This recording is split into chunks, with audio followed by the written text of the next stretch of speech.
up everybody, how y'all doing? And I welcome all of you back to the actual superior game of the year! The video game award show where we don't award shit, don't talk about any game that came out this year, and tell Jeff Keighley his award show is mediocre at best. So I'm having to record this for the second time.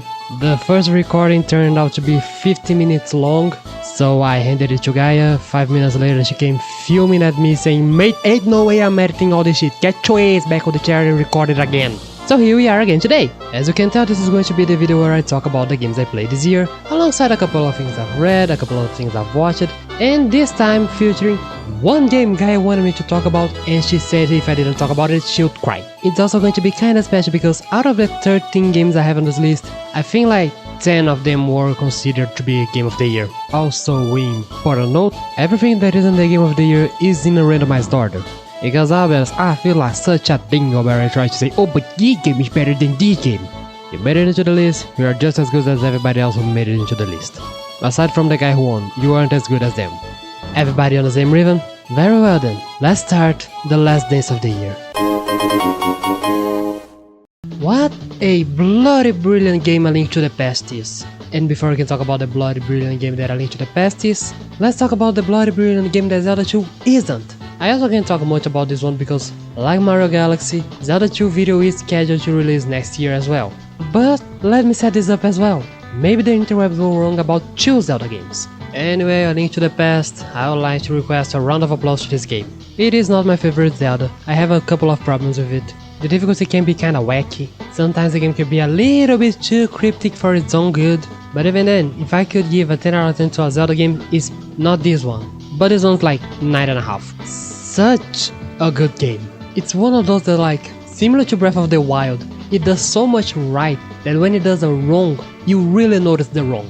Marvelous, fabulous, beautiful game. I love it.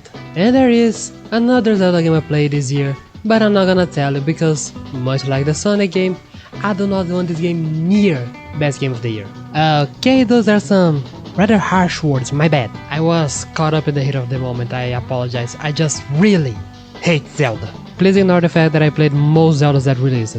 Actually, I think this is why I hate Zelda. We gotta start this list somewhere, and we're gonna start it at the bottom. Mega Man Battle Network did end up tickling my balls over time, but I'll be honest, this game has a problem, but it isn't a games problem, but I'm gonna act like it is a games problem, even though it is a me problem. I don't like card games. Actually, to be more specific, I don't like deck building games. You know the type, right, where you have to build a deck and it never turns out like you want and it's a mess for most of the game, and then you never have enough luck to get the card that you want, but then you get the card that you kinda want and then you never use it anyway because you can never pull it on a combat. Anyway, I don't like it. But I gave this game a shot, and it's fine. I mean, I did like it. It's not really my thing, but it is something that I played and I did enjoy. If I had put it on this list and didn't enjoy it, I would be a sellout or very confused. I also found the story to be kinda weak, but truth be told, it's a fun game.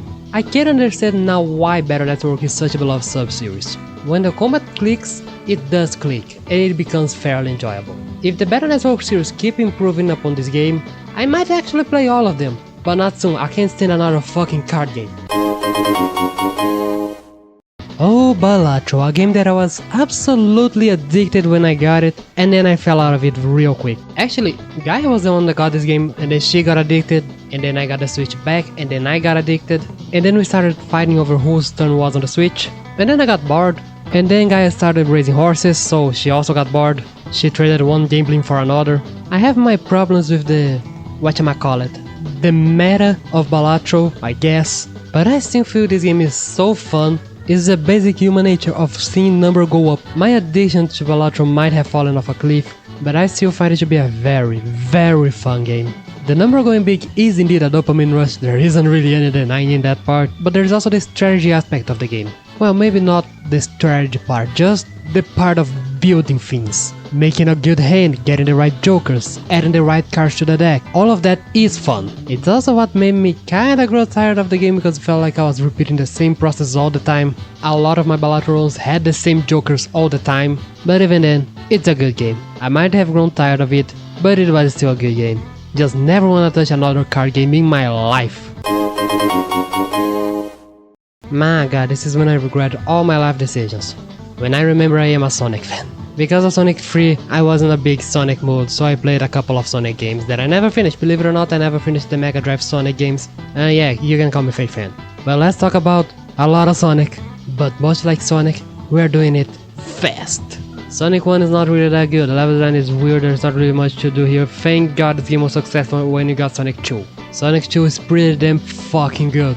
Did I really need to tell you that? Sonic 3, I'm gonna start the controversial opinions right now, it's not that good. I mean, the game itself is good, it evolves from Sonic 2 very well, but the zones are good. Sorry. Now Sonic and Knuckles, yeah, Sonic and Knuckles is a different game, I don't care that you can make the two fuck. It was a separate cartridge, you had to buy the separate cartridge, it's another game. Sonic and Knuckles is very good. It's the good parts of Sonic 3, but with good zones this time. Also as a little bonus, Sonic Triple Trouble Deluxe. This is a goddamn Sonic fan game.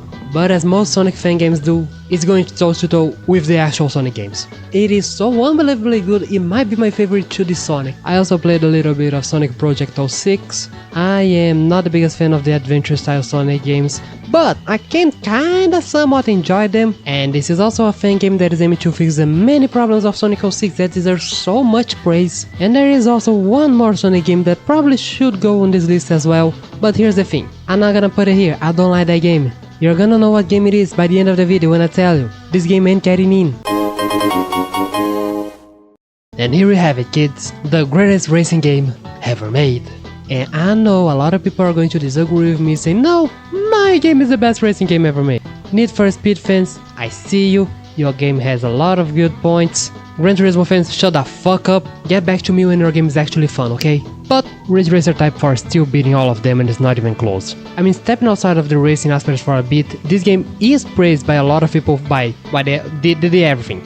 Being the soundtrack, and yes, the soundtrack is indeed very good. The fact that I am making a point to talk about the soundtrack is proof enough of how good the soundtrack is. But the presentation, the story, even the graphics, believe it or not, it's still a PS1 game, but out of all the PS1 games I think it looks pretty decent. But let's go back to the main point of a racing game. The racing. This one is perfect. I will cut straight to the point. Type 4 has the best racing gameplay I've ever seen. It is such a curious little point because this is indeed an arcade racing game. But it's not an arcade racing game like Cruising, which is balls to the wall and it knows it's balls to the wall. I wouldn't go as far to say as there is realism in this game, but there is a certain level of precision, of technique that you need to get to dominate this game. And it's also really fucking fast, it's pretty fun. Such a perfect game. This was a very strong contender for Game of the Year. It just didn't win because I found it to be a little bit too shallow. Not the gameplay itself, just the game itself. There isn't really much to do. But let's go to the bonus. My god, it's 3 bonus. Because Mario Kart World released this year. Which got me thinking, hey, I played a lot of Mario Kart. I should play the Mario Karts that I never played. Super Mario Kart is not really that good. It's funny because it is a Super Nintendo kart game, but it's not that good. Mario Kart 64 is cheap, real cheap. If you're going to play this, play it at 100cc.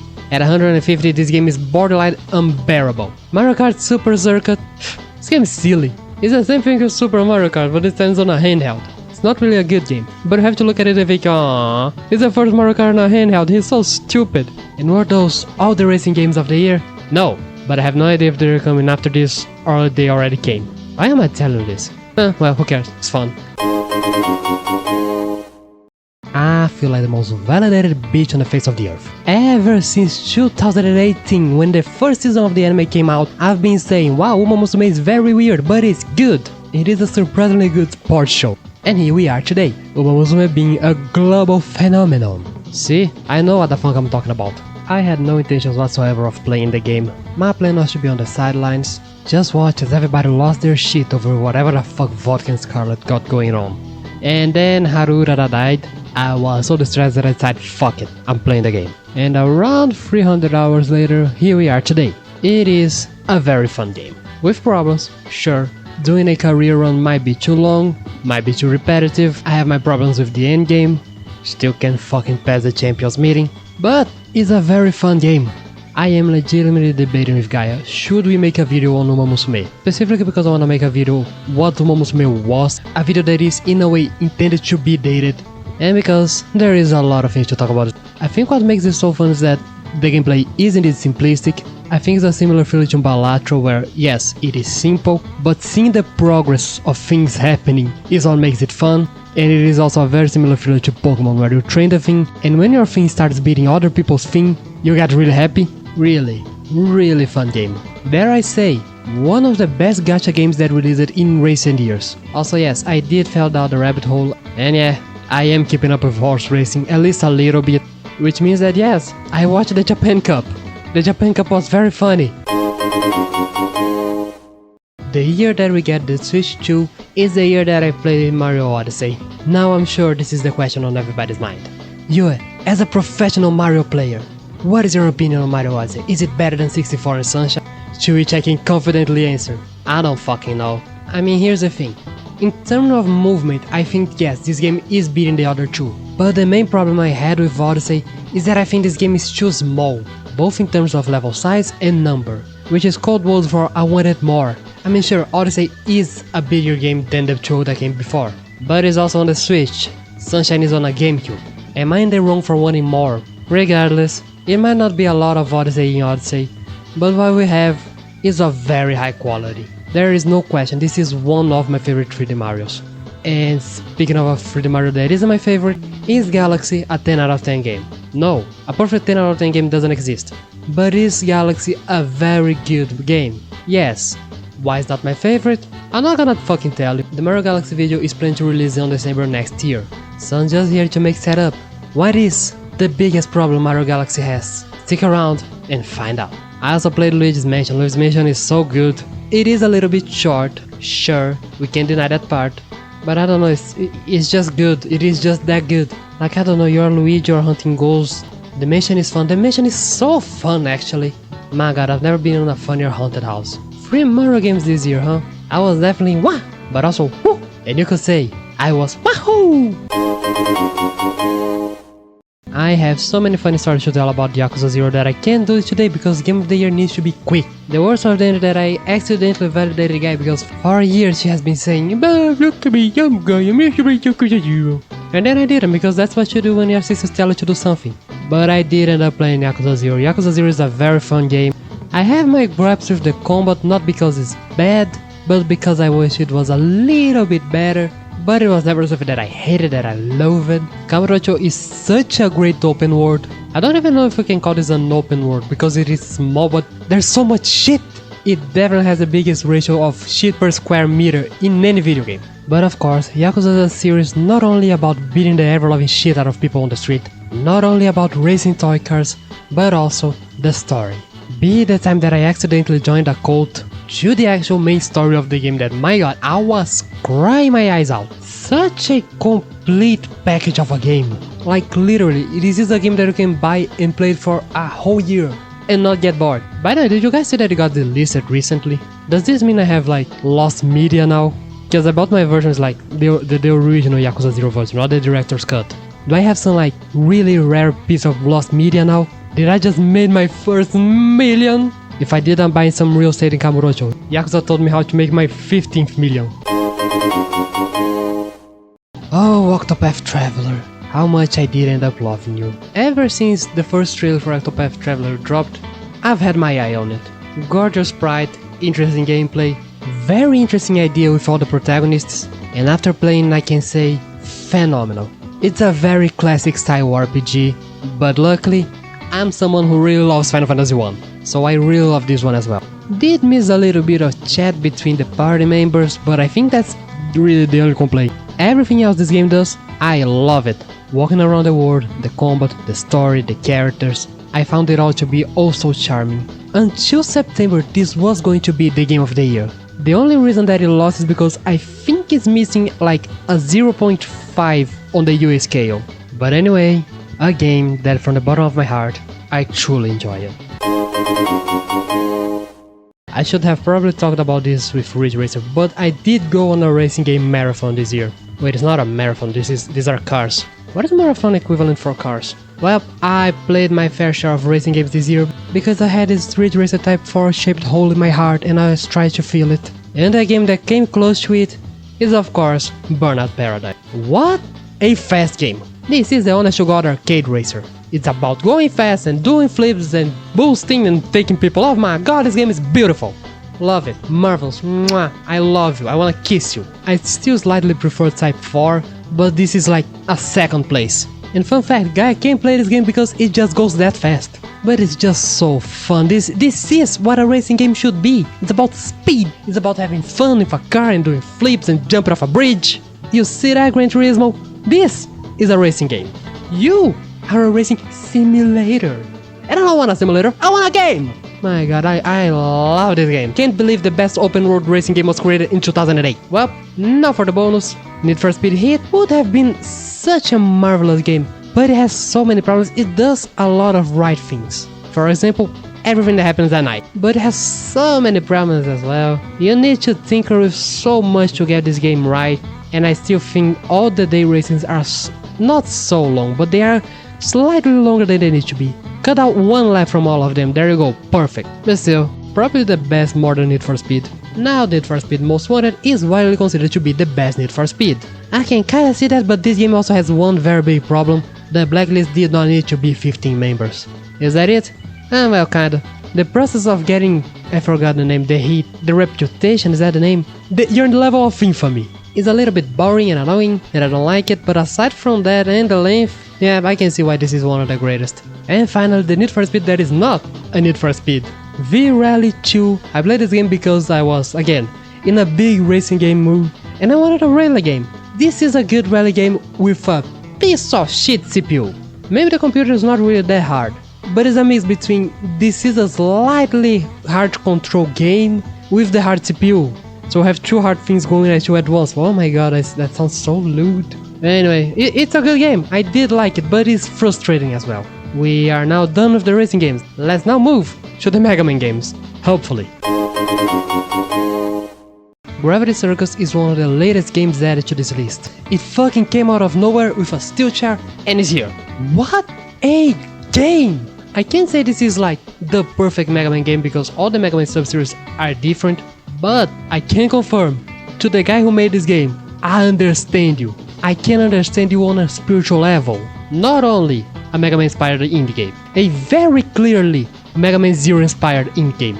And dare I say it's better than the Mega Man Zero games. I mean, first of all, it's fast, it's really fast, and that's what appeals to me. You not only have a dash button, you have a run button. So now you can zoom around the stage like it's nobody's business. Lovely! And then you have the chain, which not only is better implemented than on the Zero games, not only is a static part of your arsenal, so the level design does use this. You can use the chain to grab enemies and throw those enemies at other enemies. Perfect game. I'm not joking, this could have been Game of the Year, I just didn't finish. I love it, this is another game that I would like to kiss, thank you very much. Is this my new kink? I hope not. But let's move on to the bonus because this time there are a lot of bonus. Let me channel my inner speedrunner. Oh fuck, it doesn't exist. Mega Man 6 is fantastic, I cannot deny that part, it's not really my favorite, and I'm not saying this just to disagree with Gaia since this is her favorite NES Mega Man. I just slightly prefer Mega Man 5, but 6 is also really good. But a game that is also better than Mega Man 6, Mega Man 7! Mega Man 7 is an underrated game, I'm not gonna lie. It has kinks here and there, including the final boss, that piece of shit, but I think this is a game that does pretty much everything right. And the Rush adapter is also better here than it is on 6. Suck it, Gaia. Mega Man X5 and Mega Man X8, I still don't know which one is better. Weirdly enough, I think the two of them have the same problem, level design. It is a question of, do you prefer the kinda boring and bullshit level design from Mega Man X5 or the bullshit gimmick from X8? It's up to you, I think they both have problems that stand on equal ground and I still can't decide which one is better, but I can decide the following. Mega Man X8 16-bit is better than the both of them. Such a bloody brilliant game. It was so good that before I played Gravity Rush, it was planned to be the face of this little segment. It's almost not Mega Man X8, it is inspired by it, but it's so different since you don't have to deal with the level design of X8. It is great and fabulous and I love it. The last Mega Man game of the day is none other than Mega Man Extreme. Listen, look at the bird. Is Mega Man Extreme a good game? Kinda. I don't think this is a horrible, useless game. What it is, however, Mega Man X on the fucking Game Boy. It's just one of those games that like, yeah, it's kinda stupid, but what did you expect? I like it. It's not really a good game, but it is a game that I like it. And the last game on this little segment is not Mega Man. It's another series that I really like. Super Metroid X Fusion. or Super Metroid Cross Fusion. I'm just not realizing, I don't actually know the name. It's probably X because of like the X parasite. So what is this thing? Well, it's a fan game that recreates, an emphasis on recreate. This recreate needs to be in italic. It essentially remakes Metroid Fusion on Super Metroid, but it is not one-to-one. The areas have been redesigned to an extent that it might as well be a new game. It is definitely inspired by Fusion, but it is someone else's vision of what Fusion should be. It is really good. I have problems with the difficulty, because I later on find out that the intended difficulty for you to play is on easy, not on normal, because normal is actually hard. Granted, I just read this somewhere on the interwebs, but I'm going to believe it's true because hard was, because normal, my bad, wasn't it kinda harsh? It can be a little bit confusing as well, but honestly, such another great fan game. Technically, there is another game I played this year, Metroid Dread. Well, I replayed Metroid Dread, which is not surprising. I think I replay Dread every year. And why am I bringing it up? Because I finally finished Metroid Dread in under 4 hours, on hard mode, I should add. I'm so happy. Granted, I probably could have got this a long time ago. I actually avoid replaying Dread so much because I know I can just keep on playing it and I need to get rid of the backlog. I've always had a certain interest in Fatal Frame, probably because Maiden of Blackwater was a Wii U exclusive game for a very long time, so I learned because of that. But I always looked at this franchise thinking, man, I wanna play that. It sounds fun. And then on after Halloween, I should add, on Halloween I was playing Luigi's Mansion, but I played Fatal Frame. What a nice surprise. And a terrifying one as well. The atmosphere in this game is so good that I feel the need to talk about, and I'm far from a person that really noticed this type of thing. It is creepy, eerie, you do not like to be in this mansion, god awful, I hate it. But the other thing that really got me is the combat. Yeah, the part that I like in a horror game, the combat. This is the most UE thing I've ever said. It is a very, very fun combat system with a very high risk reward. It is also a combat that really complements the horror aspect of the game. Like, I do really like the combat, but I also really hate it. This is, above all, a survival horror. Every new encounter is a brand new opportunity for everything to go to shit. Lovely, amazing game. Still on the topics of horror games, one that is not really a horror game and one that is definitely not a horror game. Resident Evil 1, Gaia is probably really happy that I can't talk too much about it because I think I spent the entirety of January complaining about this game. It's a great game with an awful save system that kinda ruins the experience, not completely, but it is the type of save system that goes completely against what Resident Evil is. I will talk more about this on Game of the Month, but aside from this problem, really like it. And the other, Resident Evil 4. I did put Resident Evil 4 on hold for a long time and then I didn't pick it up because the point that I left it off was in the castle with Ashley and I hate that part. I now understand why everybody hates Ashley. I might have to replay the game from the beginning to get my thoughts on it straight because I remember really liking it in the beginning and then I got kinda warm on it. But like, I like it to the point of I consider, should this be a game of the year? I don't know, but anyway, fantastic game. I understand why this is one of the most beloved Resident Evils. Well, this video needs to be short, so Gaia, here's a challenge for you. I'm gonna talk about the bonus stuff. How fast can you make this segment of the audio while also making me understandable?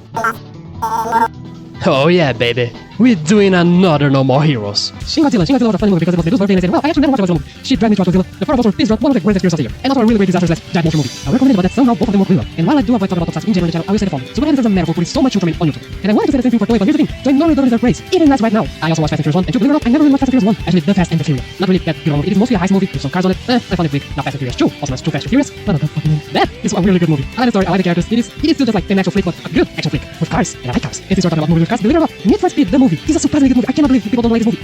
It is just good. Like, I will avoid talking about too much, but literally, give this movie a shot. It is good. I didn't end up watching all the seasons of Almost Me. I actually watched it before I knew the game was getting localized. I don't know how, just a crazy coincidence. I will not going all of them now, but just know, as the season progresses, it gets better. It gets so much better. Because like, season 1 is good, but it's also the weakest one probably. And then we get to Cinderella Grey, which is fantastic. But in the meantime, you can also cry so much with the last one on season 2. Because I know I did a lot. And then you can cry even more on season 3. Because I think I cried 3 times in a single season. Can you talk to the Patata? Go fuck yourself for doing this manga. I'm so pissed off about it. I'm not even gonna talk about it. Fuck you. You know what I did. For no reason, I got over to Pikachu this year and ended up playing with a lot of friends actually. Such a good game. I feel like it doesn't really get the attention it deserves because it is, at the end of the day, a multiplayer game, a hard multiplayer multiplayer game technically. But I will say, this game is quite smart, it's quite well designed. It could get a video, it is a game that I feel like I have things to say because I find it to be a very smart game. And also really fun. You're gonna scream, you're gonna get angry, but it's a fun game. Keep it up with the multiplayer games. Guys, and I did end up playing a shitload of Mario Party this year with all our greatest nemesis, Big Waluigi, a creature band from both heaven and hell. This year we only played 4 and 6, don't question why this 2. 6 is great, fantastic, although I wish it had more maps, and probably a little bit more somewhat basic maps that doesn't really like too much my gimmick. And 4, nobody here liked it 4, I can confirm that. We do have plans of playing all the possible Mario Parties that we can, but that's a start for another day. The next and final multiplayer game I have to talk about is, believe it or not, Mario 64 co-op. This one wasn't actually my recommendation, it was another person who said, hey, do you want to play this? And I said, yeah, and the end of the story is, me and 2 other guys ended up playing Mario 64 for 5 hours. We didn't beat the game, but we got close. And yeah, it is really fun mod. Is this very mod? It is now. It is a very fun mod. When we return to Dreamland, what's going to be on the actual list? But then I had too much things, so I had to put it out. It is a good curve game. It is a very, very good curve game. The only problem I had with it is that it is a curve game, so I'm just kind of on automatic with it,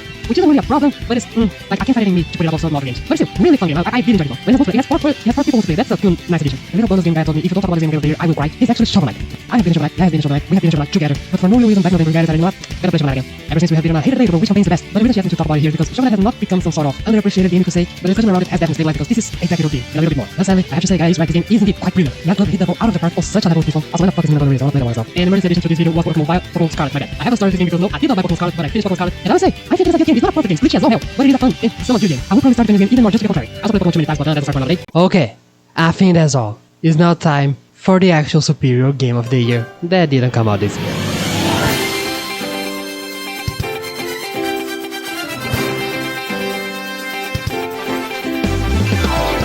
Oh, Onimusha, you came out of nowhere with a steel chair and won over my heart and the awards.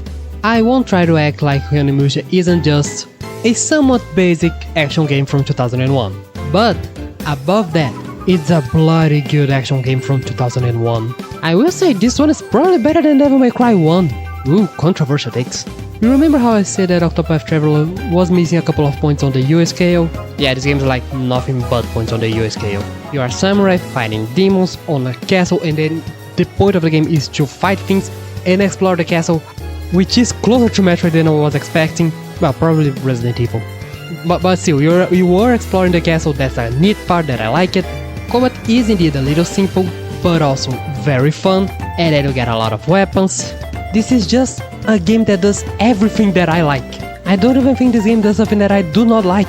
Even the bad dub, I like the bad dub. It has charm to the game. Just you wait, next year I'm coming back here and telling you how Onimusha 2 was the actual superior game of the year. And those were the games of the year. But as I mentioned, there are a couple of games that I did not want to add to the list, partially because I'm stubborn, partially because I do not want these things near the actual superior game of the year because they ain't good. Well, kinda. First of all, Ocarina of Time. I've made my opinion of Ocarina of Time pretty clear, I think. I don't hate this game. This game should probably be here. Not only with the other results, but on its own, I think I could have put the game here. Yes, I have a lot of problems with it, I've talked about it, but at the end of the day, I think it's a game that has good points. And these good points are probably enough to put it like below Mega Man Battle Network. But even then, with the amount of Zeldas that I played this year, I think it would be fair to add it on the list, just with the other one. I just didn't because I have a beef with this game and I refuse to acknowledge it. And the other game, Sonic Adventure 2. And I'll be fully fucking honest. If Sonic Adventure 2 was the only game that I had played this year, it still wouldn't break into the top 5. That's it. Happy New Year.